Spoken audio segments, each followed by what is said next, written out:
Good morning mga kapularan. Iyan po, tayo po yung papunta sa Puti Market. So, gumising po tayo ng 2 AM. Yan, makisiksikan po tayo sa madaming tao.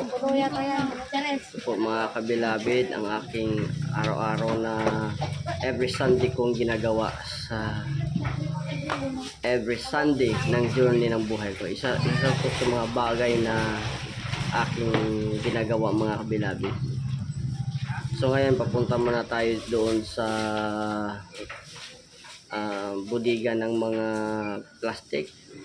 Bibili po tayo ng plastic. Yan, medyo madilim-dilim konti itong lugar na to. Yan, medyo masolo kasi ito, bodega kasi ito mga kabilabid eh. Yan. Minsan ang buhay natin madilim. Pero pag nalampasan mo yung dilim ng buhay mo, yan, pakape-kape ka na lang.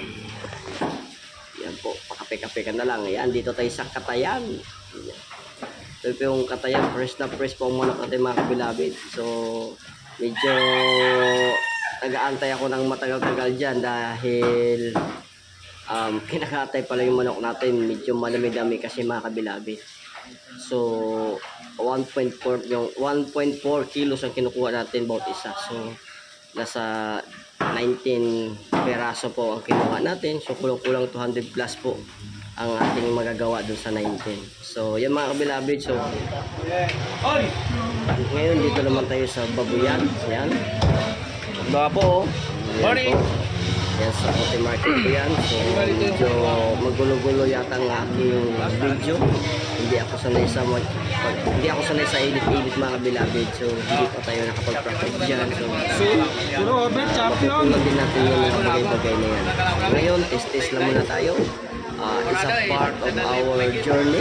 Ayan, pulang-pula po ang baboy. Napaka-bagong katay po mga kabilabid. So, fresh talaga ang ating pinapakain sa ating mga boss, sa ating mga music team, sa ating mga pastor dito sa ating church.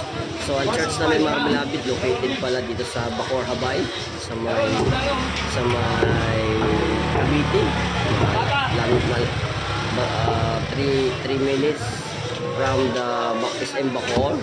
So, ang church po natin ay yan po.